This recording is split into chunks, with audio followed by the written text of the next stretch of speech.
சங்கீதம் 46:1 நாம் வாசிக்க கேட்போம். தேவன் நமக்கு அடைக்கலமும் பலனும், ஆபத்து காலத்தில் அனுகூலமான துணையுமானவர். தேவன் நமக்கு அடைக்கலம், தேவன் நமக்கு பலன், ஆபத்து காலத்தில் அனுகூலமான துணை. A very present help. தேவன் நமக்கு அடைக்கலம். வேதம் சொல்கிறது ரோமர் 8:31, தேவன் நமது பட்சத்தில் இருந்தால் நமக்கு விரோதமாய் இருப்பவன் யார்? என் அன்பிற்குரியவர்களே, தேவன் நமக்கு அடைக்கலம். இந்த கொடிய உலகத்தில் அவர் ஒருவர் தான் அடைக்கலம். ஆண்டவராகிய இயேசு சொன்னார், 2 தீமோத்தேயு 3:1 சொல்கிறது போல, கடைசி நாட்களில் கொடிய காலங்கள் வரும் என்று அறிவாயாக என்று எழுதியிருக்கிறபடி கொடிய காலங்களுக்குள் நீ பிரவேசிக்கப் போகிறாய்.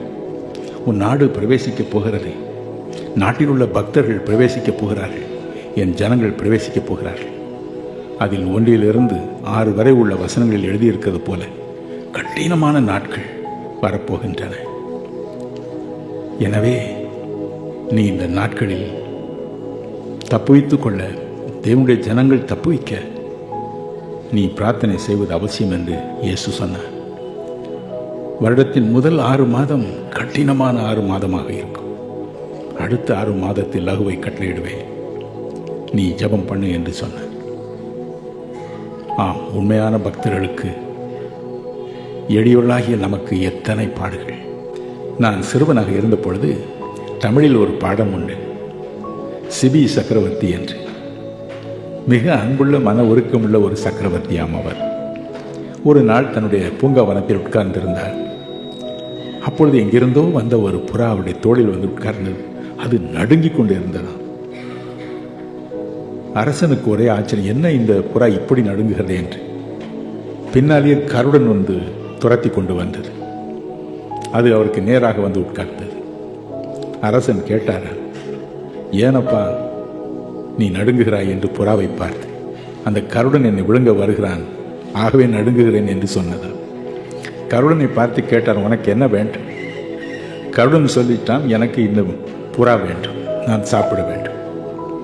அப்பொழுது அரசன் ஒரு வாளை எடுத்தான். தன்னுடைய தொடையில் இருந்து ஒரு சிறு துண்டு சதையை வெட்டி எடுத்ததற்கு தூக்கி எறிந்தான். அதை எடுத்துக்கொண்டு அது பறந்து விட்டது. இந்த புறா தப்புவிக்கப்பட்டது. என் அன்பு சகோதர சகோதரிகளே, சிபி சக்கரவர்த்தி இந்த புறாவுக்கு அடைக்கலம் கொடுத்தார். தன்னுடைய சரீரத்தில் இருந்து ஒரு சிறு துண்டு மாம்சத்தை தூக்கி வீசி அதை காப்பாற்றினார். நம்ம அருள்நாதர் செய்ததும் அதுதானே. கலாத்தியர் 2:20 என்ன சொல்கிறது? என்னில் அன்பு கூர்ந்து எனக்காக தம்மையே அர்ப்பணித்தார். சிபி சக்கரவர்த்தி தன்னுடைய சரீரத்தின் ஒரு பகுதியை வெட்டி கொடுத்தார்.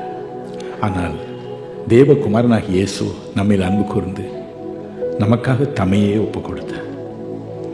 இன்னும் அப்போஸ்தலர் 20:28 பாருங்கள். வேதம் சொல்லுகிறது, தேவன் தம்முடைய சுய ரத்தத்தை சிந்தி நம்மை சம்பாதித்துக் கொண்டாராம். திருச்சபை எப்படி சம்பாதித்தாராம்? தேவன் தம்முடைய சுய ரத்தத்தை சிந்தி சம்பாதித்துக் கொண்டாராம். இயேசு காட்சி கொடுக்கப்பட்ட அந்த ராத்திரியில் அப்பத்தை எடுத்தார். அதை பிட்டு தன் சீடர்களுக்கு கொடுத்தார். இது உங்களுக்காக பிற்கப்படுகிற என்னுடைய சரீரம் என்று சொன்னார். என் அன்பிற்குரியவர்களே, தேவன் நமக்கு அடைக்கலம். அன்பின் நிமித்தமாக அவர் அடைக்கலம். உயிரை கொடுத்து நம்மை சம்பாதித்ததினால் இன்று நமக்கு அடைக்கலமாக இருக்கிறார். பம்பாய் நகரத்தில் மிக பெரிய செல்வந்தனாக வாழும் ஐஸ்வர்யம் நிறைந்த ஒரு பெண் உண்டு. உலகத்தில் அவளுக்கு இல்லாத காரியம் ஒன்றுமில்லை. எல்லாம் இருந்தும் அவளுக்கு மனதிலே சந்தோஷம் கிடையாது, மகிழ்ச்சி கிடையாது. ஏதோ ஒரு பயம், ஒரு திகில். எந்த நேரம் யார் என்னை கொல்வார்களோ, எந்த நேரத்தில் யார் என்னை என்ன செய்து விடுவார்களோ என்ற ஒரு பயம். உண்மையான அடைக்கலத்தை நாடி தேடி அலைந்து கொண்டிருந்தார். வழக்கம் போல ஒரு நாள் ஆலயம் போனார். எப்பொழுதும் போகிற ஆலயம் தான் அது. அன்று கர்த்தருடைய பந்தியில் சேரும் பொழுது போதகர் அப்பத்தை பிட்டு கொடுக்கும் பொழுது, உனக்காக பிற்கப்பட்ட இயேசுவின் சரீரம் என்று சொன்னார். அந்த ஒரு வார்த்தை உள்ளத்தை உடைத்தது. எனக்காக பிற்கப்பட்ட இயேசுவின் சரீரமா, எனக்காக பிற்கப்பட்ட இயேசுவின் சரீரமா, திரும்ப திரும்ப எனக்காக உயிரையே கொடுத்த ஒரு தேவாதி தேவனுடைய சரீரமா இது என்று அந்த சத்தியம் உள்ளத்தை தொட்டது. அந்த ஆல்டரில் வாங்கும் பொழுதே நடுங்கி போனார். தன்னுடைய வாழ்க்கை ஆண்டவருக்கு ஒப்புக் கொடுத்தார். வாழ்க்கை தலைகீழாக மாறியது, முழுவதும் மாறியது. பயம் மாறியது, திகில் மாறியது, எல்லா விதமான சஞ்சலம் மாறியது. எனக்கு இப்பொழுது ஒரு அடைக்கலம் உண்டு. என்னை நேசித்து எனக்காக ஜீவன் கொடுத்த ஒருவர் உண்டு, அவர்தான் என் அடைக்கலம் என்று அவள் மகிழ்ச்சியோடு வாழ்கிறார். மட்டுமல்ல, தன்னுடைய நிலைமையில் இருக்கும் கணக்கற்ற மக்களுக்கு அருள்நாதரை பற்றி சொல்லி அவருடைய ஆதாயமும் பண்ணி கொண்டிருக்கிறார். என் அன்பிற்குரியவர்களே, உங்கள் இருதயம் கலங்காதிருப்பதாக. நமக்கு ஒரு அடைக்கலம் உண்டு. அவர் நமக்காக ஜீவனை கொடுத்த நம்முடைய அருள்நாதர் இயேசுதான். உங்கள் இருதயம் கலங்காதிருப்பதாக. மட்டுமல்ல, தேவனுடைய மனுஷனாகிய மோசே சங்கீதம் 90:1 இப்படி சொன்னார், தேவனே, நீர் தலைமுறை தலைமுறையாய் எங்களுக்கு அடைக்கலமானவர். ஒரே ஒரு நாளல்ல, தலைமுறை தலைமுறையாய் நீர் எங்களுக்கு அடைக்கலமானவர். உபாகம் 33:27 அவன் சொன்னான், அநாதி தேவன் உன் அடைக்கலம், அநாதி தேவன் உன் அடைக்கலம். அவர் என்றென்றும் நமக்கு அடைக்கலமாக இருக்கப் போகிறார். 2வது உலக மகா யுத்தம் நடைபெற்று முடிந்த பொழுது அதிகமாய் தத்தளித்த ஒரு நாடு இஸ்ரவேல் நாடு. அது வரைக்கும் அது பிரிட்டிஷாரின் பாதுகாப்பில் இருந்தது. 2வது உலக மகா யுத்தத்தில் ஜெயிக்க யூதர்கள் பிரிட்டிஷாருக்கு அதிக உதவி செய்தார்கள். முதல் உலக மகா யுத்தத்திலும் உதவி செய்தார்கள். அவர்கள் தான் இந்த TNT என்ற குண்டை கண்டுபிடித்து கொடுத்தார்கள். அப்பொழுது பிரிட்டிஷ் அரசாங்கம் கேட்டது, பதிலுக்கு நாங்கள் உங்களுக்கு என்ன உபகாரம் செய்ய வேண்டும்? அப்பொழுது அவர்கள் சொன்னார்கள், ஐயா, இஸ்ரவேல் நாடு எங்கள் சொந்த நாடு, தயவு செய்து அந்த நாடு எங்களுக்கு திரும்ப கிடைக்கும்படி செய்யுங்கள் என்று சொன்னார். அப்படியே கொடுத்தார். ஆனால் கொடுத்த மறுநாளிலிருந்து பிரிட்டிஷ் படைகள் இஸ்ரவேல் நாட்டிலிருந்து வெளியேறிய மறுநாளிலிருந்து ஒரே குழப்பம். பாலஸ்தீனியர் விதம் விதமாக படையெடுத்தவர்கள் தொல்லை கொடுத்தார். ஒரு நாள் கூட நிம்மதி இல்லை. இதற்கு என்ன வழி என்று யோசித்தார்கள். ஒரு நாள் அமெரிக்க ஐக்கிய நாட்டில் உள்ள யூதர்கள், அரசாங்கத்திற்கு சாதகமாக இருக்கும் யூதர்கள், அப்பொழுது பிரசிடென்டாக இருந்த ட்ரூமனை நடு ராத்திரி எழுப்பினார்கள். அரைகுறை தூக்கம் அவருக்கு. உங்களுக்கு என்ன வேண்டும் என்று கேட்டார். ஐயா, இஸ்ரவேல் நாட்டிற்கு சுதந்திரம் வாங்கி கொடுக்க உதவி செய்தீர்கள்.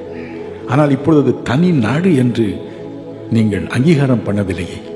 அது தனி நாடு, அதை அமெரிக்க அங்கீகாரம் பண்ணுகிறது என்று சொல்லிவிடுங்கள். அதன் பிறகு ஒரு நாடும் அதை தொடாது என்று சொன்னார். ராவோடு ராவாக நல்லது என்று சொன்னார். ஒரு பிரகடனம் செய்தார், இஸ்ரவேல் தனி நாடு, அதை யாரும் தொடக்கூடாது என்று. அடுத்த நாள் காலையில் இந்த செய்தி வெளியாயிற்று. ஒரு பயம், ஒரு திகில் அண்டை நாடுகளை பிடித்தது. ஆகவேதான் இன்று வரைக்கும் இஸ்ரவேல் நாடு நிற்கிறது. அந்த ஒரே ஒரு பிரகடனம். நமக்கும் அப்படித்தான். தேவாதி தேவன் நம்மை தலைமுறை தலைமுறையாய் காப்பாற்றுகிறார். ஒரே நாள் மட்டுமல்ல, தலைமுறை தலைமுறையாக அவர் நம்மோடு உடன்படிக்கை செய்து, இது என் மகன், இது என் மகள், இது என்னுடைய திருச்சபை, என்னுடைய இரத்தத்தை சிந்தி விலைக்கு வாங்கி இருக்கிறேன், நான் அவர்களுக்கு என்றென்றும் அடைக்கலமாய் இருப்பேன், சந்ததி சந்ததியாய் அடைக்கலமாய் இருப்பேன் என்று சொல்கிறார். என்ன மகிழ்ச்சி! ட்ரூமன் அன்று உடன்படிக்கை செய்தது போல, இஸ்ரவேல் நாடோடு உடன்படிக்கை செய்தது போல தேவனும் நம்மோடு உடன்படிக்கை செய்திருக்கிறார். லூக்கா 22:20 பாருங்கள். லூக்கா 22:20 வாசிக்க கேட்போம். போஜனம் பண்ணின பின்பு அவர் அந்தபடியே பாத்திரத்தையும் கொடுத்து, இந்த பாத்திரம் உங்களுக்காக சிந்தப்படுகிற என்னுடைய இரத்தத்தினால் ஆகிய புதிய உடன்படிக்கையாய் இருக்கிறது என்றார். என்னுடைய இரத்தத்தினால் ஆகிய புதிய உடன்படிக்கை. ட்ரூமன் இஸ்ரவேலோடு உடன்படிக்கை செய்தார். இங்கு தேவாதி தேவன் மனு உருக்கொண்டு இறங்கி வந்த இயேசு நம்மோடு உடன்படிக்கை பண்ணுகிறார். இரத்த சம்பந்தமாய் நீ என்னுடையவன். என் இரத்தத்தை சிந்தி உன்னை விலைக்கு வாங்கியிருக்கிறேன் மகனே, என் மகளே. நான் தான் உனக்கு அடைக்கல். தலைமுறை தலைமுறையாக உனக்கு நான் அடைக்கலமாய் இருப்பேன். என் ரத்தம் சிந்தப்பட்டு 2000 ஆண்டுகள் ஆனாலும் ரத்தத்தை சிந்தின அந்த நாளில் இருந்து உனக்கும் எனக்கும் உடன்படிக்கை உண்டு. நான் உன்னை கைவிடுவதில்லை.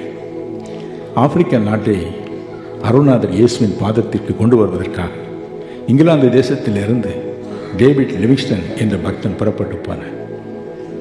அந்த நாட்டின் பாஷை தெரியாது, வழி தெரியாது, எவ்வளவோ நெருக்கப்பட்டார். ஒரு நாள் அந்த ஆப்பிரிக்க குடிகளின் தலைவன் ஒருவன் அவரை கூப்பிட்டான், உணவு கொடுத்தான், எல்லா விதத்தில் அன்போடு பேசினான். போக முன்பதாக, லிவிங்ஸ்டன், நீ தனிமையாய் போகிறாய், நான் உனக்கு ஒரு உதவி செய்ய விரும்புகிறேன் என்று சொன்னார். ஒரு கிளாஸில் பிராண்டியை ஊற்றினார். தன்னுடைய விரலின் ஒரு நுனியை கொஞ்சம் வெட்டினார். அதில் தன் இரத்தத்தை விழும்படி செய்தார். அந்த பிராண்டியை ஒரு பகுதியை தான் குடித்தார். மற்றொரு பக்கம் அந்த பிராண்டியை லிவிங்ஸ்டன் கையில் கொடுத்தார். லிவிங்ஸ்டன், உன்னோடு நான் இரத்த உடன்படிக்கை செய்கிறேன். நீ இந்த மறுபகுதியை குடி. இன்று முதல் உனக்கும் எனக்கும் ஒரு உடன்படிக்கை. இதோ என்னுடைய முத்திரை கோல். இந்த கோலை உன் கையில் வைத்துக்கொள். நீ செல்லும் இடமெல்லாம் இந்த கோலை காண்பி. அப்பொழுது யாவரும் விளங்கிக் கொள்வார்கள் உனக்கும் எனக்கும் ஒரு உடன்படிக்கை இருக்கிறது என்று. ஒருவனும் உன்னை தொட மாட்டான், ஒருவனும் உன்னை தொடவே மாட்டான் என்று சொன்னான். அப்படியே நிறைவேறிற்று. அன்று முதல் லிவிங்ஸ்டனை யாரும் தொட முடியாது. இந்த குறிப்பிட்ட தலைவனுடைய படைகள் முழுவதும் அவருக்கு பின்னால் இருக்கிறது என்பதை ஜனங்கள் அறிந்து கொண்டார்கள். இரத்த சம்பந்தமான உடன்படிக்கை, தலைமுறை தலைமுறையாய் நமக்கும் ஆண்டவருக்கும் உள்ள ஒரு உடன்படிக்கை. எனவே தான் அவர் சொன்னார், தலைமுறை தலைமுறையாய் நான் உன் அடைக்கிறேன், தலைமுறை தலைமுறையாய் காப்பாற்றுவேன், என்றென்றும் உன்னை காப்பாற்றுவேன் என்று. என் அன்பிற்குரியவர்களே, உங்கள் இருதயம் கலங்காதிருப்பதாக. நமக்கு ஒரு தேவன் உண்டு, அவர் நமக்கு அடைக்கிறோம். நமக்கு ஒரு தேவன் உண்டு, அவர் தலைமுறை தலைமுறையாய் நாம் அடைக்கிறோம். நம்மை மட்டும் காப்பாற்ற மாட்டார், நம் பிள்ளைகளை மட்டும் காப்பாற்ற மாட்டார், பிள்ளைகளின் பிள்ளைகளை மட்டும் காப்பாற்ற மாட்டார், அவருடைய பிள்ளைகளையும் காப்பாற்றுவார். யாத்ரா 34ஆம் அதிகாரத்தில் 6ஆம் வசனத்திலிருந்து தன் பெயரை சொல்லும் பொழுது அவர் சொல்கிறார், 1000 தலைமுறை மட்டும் இரக்கம் செய்கிறவராயிருக்கிறேன், 1000 தலைமுறை மட்டும் இரக்கம் செய்கிறவராயிருக்கிறேன். இன்று நம்முடைய உள்ளத்தை தேற்றிக் கொள்வோம், நம்முடைய உள்ளத்தை தைரியப்படுத்திக் கொள்வோம். எனக்கு ஒரு தேவன் உண்டு, அவர் என் அடைக்கலம், அவர் தலைமுறை தலைமுறையாய் என் அடைக்கலம், அவர் அனாதி தேவன், ஆகவே அனாதியாய் என் அடைக்கலம். ஒரு பழைய பல்லவியை சேர்ந்து பாடுவோமா? தலைமுறை தலைமுறை தாங்கும் வினோத உலகமும் தோன்றி ஒழியாத, தலைமுறை தலைமுறை தாங்கும் வினோத உலகமும் தோன்றி ஒழியாத, ஆத்துமமே என் முழு உள்ளமே உன்னாண்டவரை தொழுதேத்து நாள் வரை அன்புவை தாதரித்த உன்னாண்டவரை தினம் தொழுதேத்து. ஓற்றுனக்கிறங்கே உரிமை பாராட்டும் மோற்றும் கிருபையினா மூடி சோட்டும்.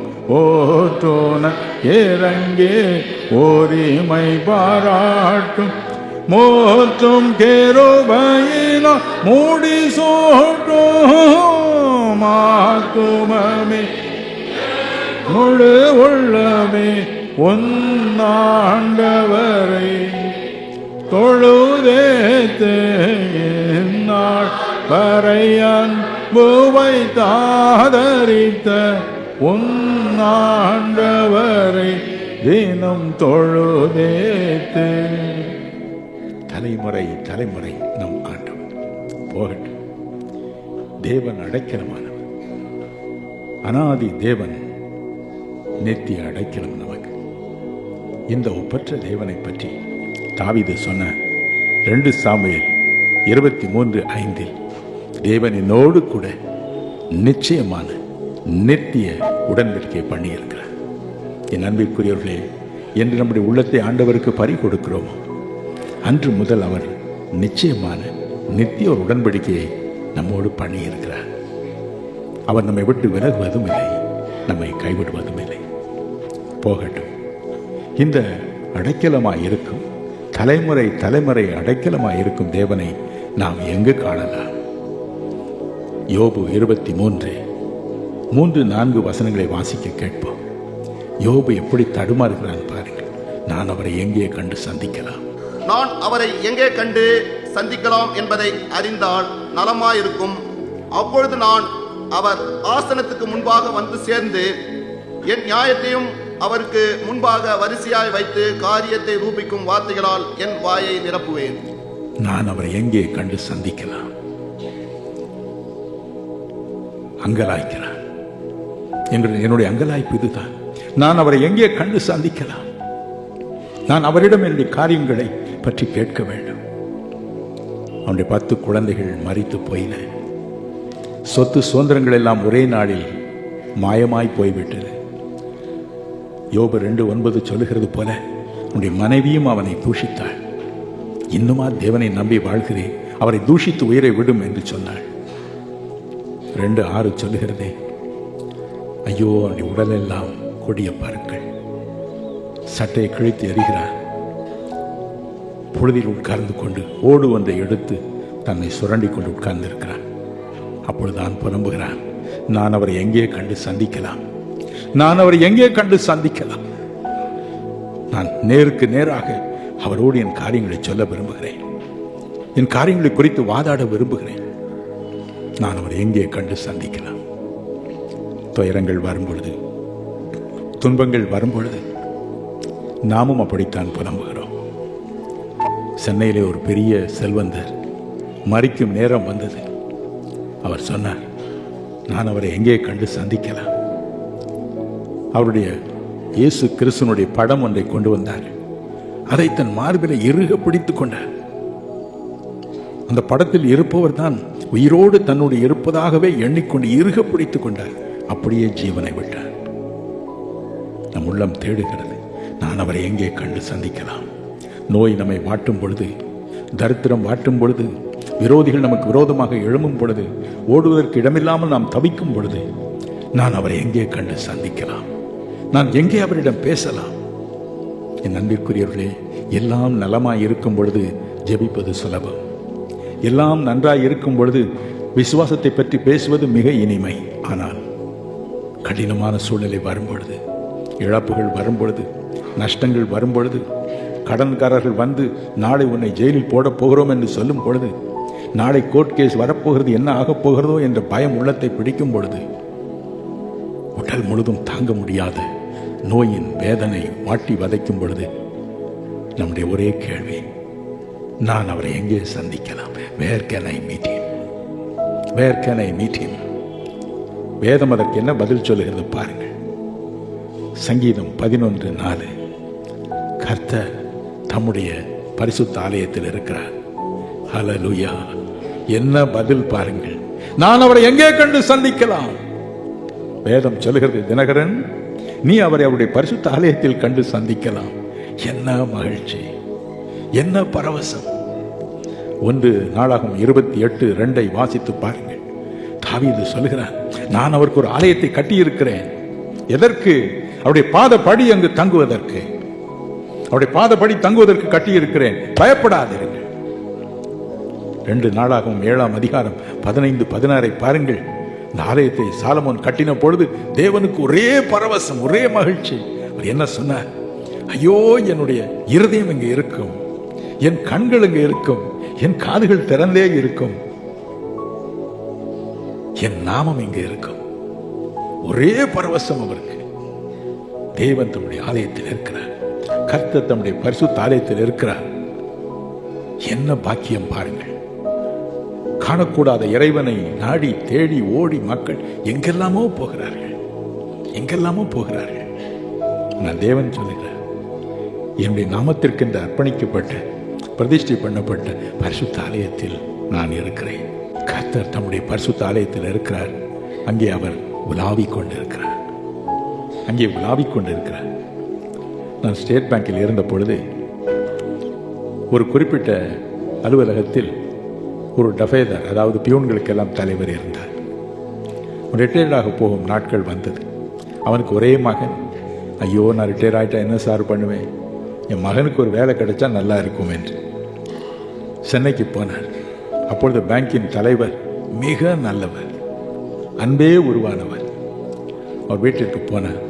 இப்போ தோட்டக்காரன் சொன்னான், ஐயாவை பார்க்கறது என்பது அவ்வளவு சுலபம் அல்ல, ஆனால் ஞாயிற்றுக்கிழமை நீ வா, ஞாயிற்றுக்கிழமை 4:30 மணிக்கு கட்டாயமாக இந்த தோட்டத்தில் உலாவுறதுக்கு வருவார். எல்லா செடியும் எப்படிடா இருக்கு அப்படின்னு பார்க்க வருவார். நீ திடுதுப்புன்னு ஒரே ஓட்டமாக ஓடி வந்து அவர் காலை இறுக பற்றிக்கொள், அந்த காலை இறுக பிடித்துக்கொள். யாரா நீ, என்ன வேணும் என்று கேட்பார்.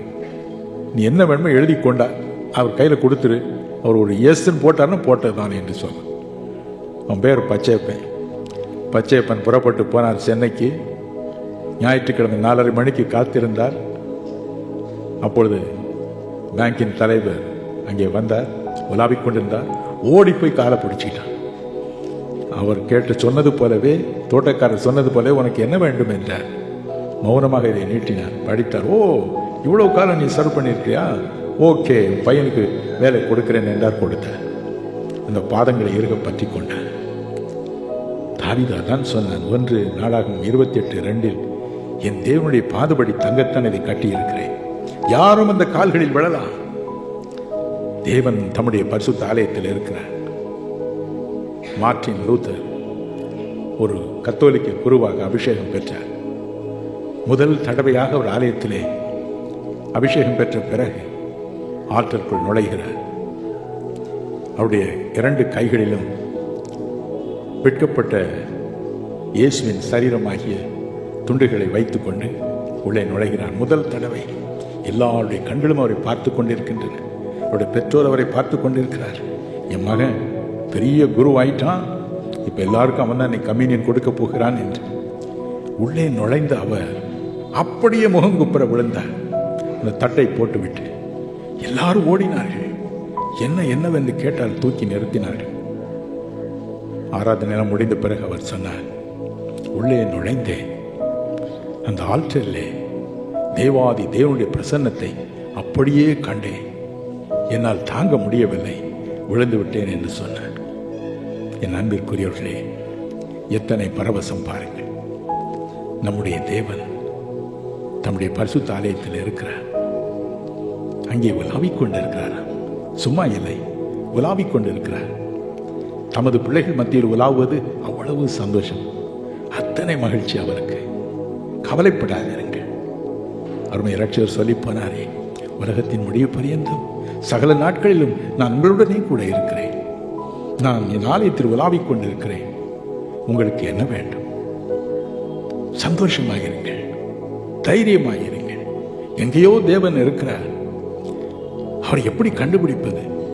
உண்மைதான். ஒரு காரியத்தை நான் சொல்லட்டும், மோட்சத்தில் தேவனை பார்ப்பதை விட இங்கு அவரை சந்திப்பது சுலபம்.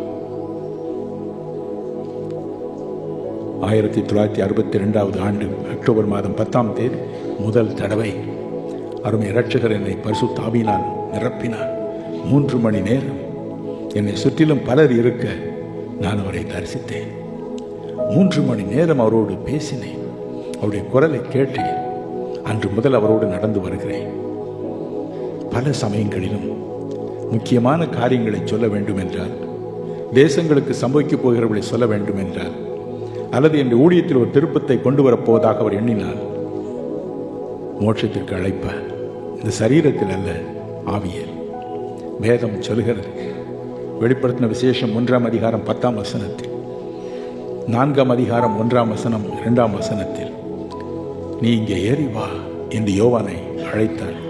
யோவான் சொல்லுகிறான், நான் அப்பொழுது ஆவியில் இருந்தேன். தேவனுடைய ஆவியானவர் மேல் இறங்கி வந்தார்.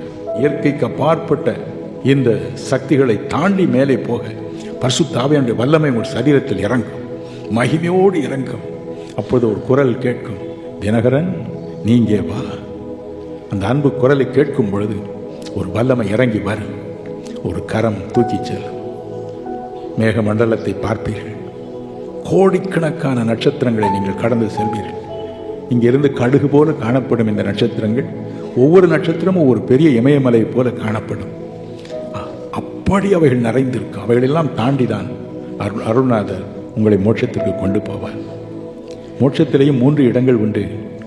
போனவுடன் கடைசி நேரத்தில் கிறிஸ்துவை ஏற்றுக்கொண்ட கோடிக்கணக்கான மக்கள், பாவத்திலிருந்து மட்டும் விடுதலை பெற்ற மக்கள் அங்கே நிறைந்திருப்பார்கள். அதற்கு மேல் ஒரு இடம் உண்டு, கிறிஸ்துவுக்காக ஊழியம் செய்தவர்கள். அதற்கு மேல் ஒரு இடம் உண்டு, அதுதான் மகிமை நிறைந்த இடம். 2 கொரிந்தியர் 12ஆம் அதிகாரம் 1-4 வரை உள்ள வேத வசனங்களில் பவுலடிகள் கூறுகின்றார், 3வது வானம் என்று. அந்த இடத்தில் உள்ள ஜோதி சொல்லி முடியாதது. ஒரு பக்கம் அப்போஸ்தலர்களை பார்க்கலாம், இன்னொரு பக்கம் எலியா, எலிசா போன்ற தீர்க்கதரிசிகளை நீங்கள் காணலாம். அவர் மத்தியிலே இயேசு உலாவிக் கொண்டிருப்பார். இவற்றிற்கும் தாண்டி வேறொரு இடம் உண்டு. 1 தீமோத்தேயு 6ஆம் அதிகாரம் 15-16 வசனங்களை வாசித்து பாருங்கள். ஒருவராய், சாவாமை உள்ளவராய், ராஜாக்களுக்கு ராஜனாய், பிரபுக்களுக்கு அதிபதியாய், ஒருவரும் சேரக்கூடாத ஒளியில் வாசம் பண்ணுகிற தேவனை நீங்கள் அங்கு காணலாம். அந்த இடம் மோட்சத்திற்கும் அப்பாற்பட்ட ஒரு இடம். சுற்றிலும் பனிகள் அடர்ந்த மலைகளை நீங்கள் காணலாம். அவைகள் பனிகள் அல்ல, அவருடைய பிரசன்னம், அவருடைய மகிமை பனியைப் போல உங்களுக்கு தோன்றும். ஒரு மிகப்பெரிய சிங்காசனத்தை நீங்கள் காணலாம். அது வெண்மை நிறமாய் தோன்றும். ஆனால் அதை சுற்றிலும் ஒரு வெளிச்சம் வீசிக்கொண்டே இருக்கும். சேரக்கூடாத ஒரு வழி, ஒரு ஒளி, சேரக்கூடாத ஒளியில் அவர் வாசம் பண்ணுகிறார் என்பது சத்தியம். ஒரு உருவத்தை நீங்கள் பார்க்கலாம், ஆனால் அவருடைய முகத்தையோ சாடையோ சாயலையோ அறிந்து கொள்ளவே முடியாது. ஆனால் அவருடைய குரலை நான் கேட்டேன், தினகரன் உனக்கு என்ன வேண்டும்? என் அன்பிற்குரியவர்களே, அந்த குரலை கேட்கும் பொழுதே நம்முடைய உடல் 100,000 துண்டுகளாக உடைந்து விடும் போல இருக்கும். அந்த குரல் அப்படிப்பட்ட குரல். அந்த சிங்காசனத்திற்கு மேலாக ஒரு அக்கினி பற்றி எரியும், எப்பொழுதும் எரிந்து கொண்டே இருக்கும். ஒரு தடவை 1985ஆவது ஆண்டு என்னுடைய 2 சிறு நீரகங்களும் பழுதுபட்டு நான் மருத்துவமனையில் இருந்தபொழுது இரவு 9 மணி ஒரு நர்ஸ் வந்து இன்னொரு நர்ஸிடம் என்னை ஒப்படைத்து விட்டு போனார். இரவு நேரம் வந்தது, உறக்கம் வரவில்லை. ஒரு பயம், ஒரு திகில், ஒரு அச்சம் என்னை பிடித்தது. ஒரு பக்கம் இருந்து லூசிஃபர் இறங்கி வந்தார். நீ நாளைக்கு காலையில் முன் போலவே சுகவீனம் அடைவாய். பயங்கரமான ஒரு சூழ்நிலை. கணக்கற்ற அவனுடைய தூதர்கள், விழுந்து போன தூதர்கள் இருக்க கண்டேன். என்னால் ஜெபிக்கவும் முடியவில்லை, விசுவாசமும் இல்லை. நான் என்ன செய்வேன் என்று புலம்பினேன். மறுபக்கம் தேவ தூதன் ஒருவன் இறங்கி வந்தார். அவன் சொன்னான், நான் தான் மிகாவேல். நீ ஏதோ தொந்தரவில் இருக்கிறாய் என்று தேவன் சொன்னார், உன்னை பாதுகாக்க வந்தேன் என்று சொன்னார். இன்னும் கொஞ்ச நேரம் ஆயிற்று.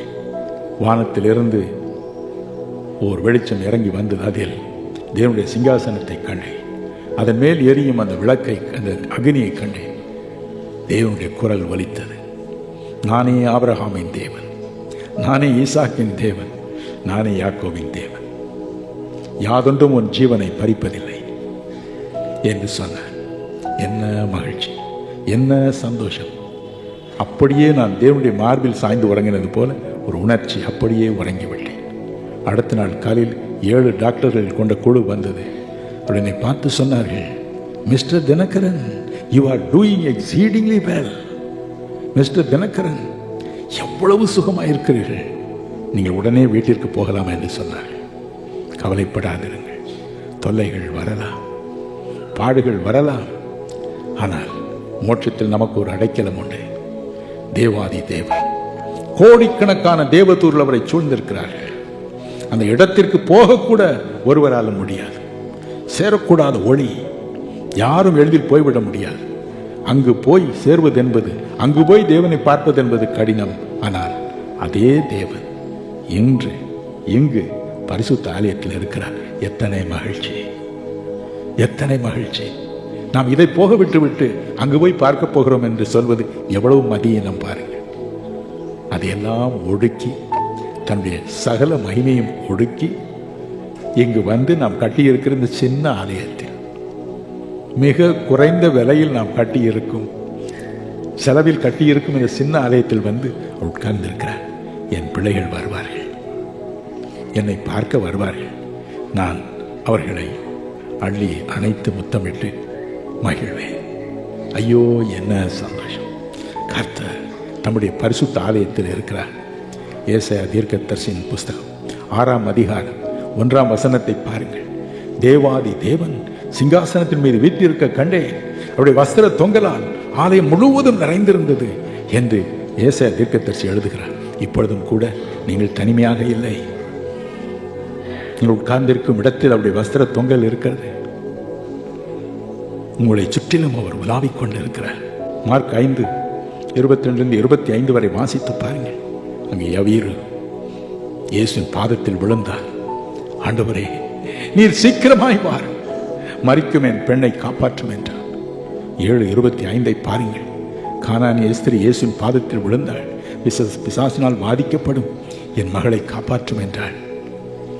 லூக்கா 5:8 பாருங்கள். பிரமித்த பேதுரு இயேசுவின் பாதத்தில் விழுந்தார். யோவான் 11:32 பாருங்கள். தன் சகோதரன் லாசருவை இழந்த மரியாள் இயேசுவின் பாதத்தில் விழுந்தாள்.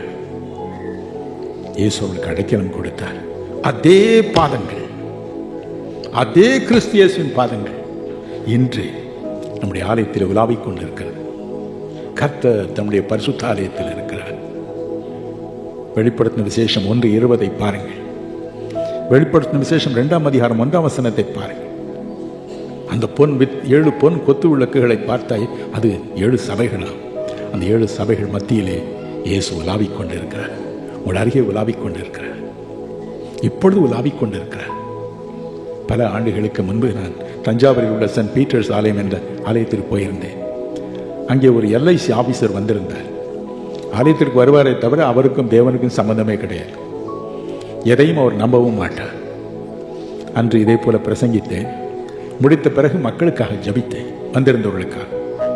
அவர் சொன்னார், உண்மையில் ஒரு வஸ்திரம் வந்து என்னை தடவி கொடுத்து அப்படி போனது. அவ்வளவுதான்.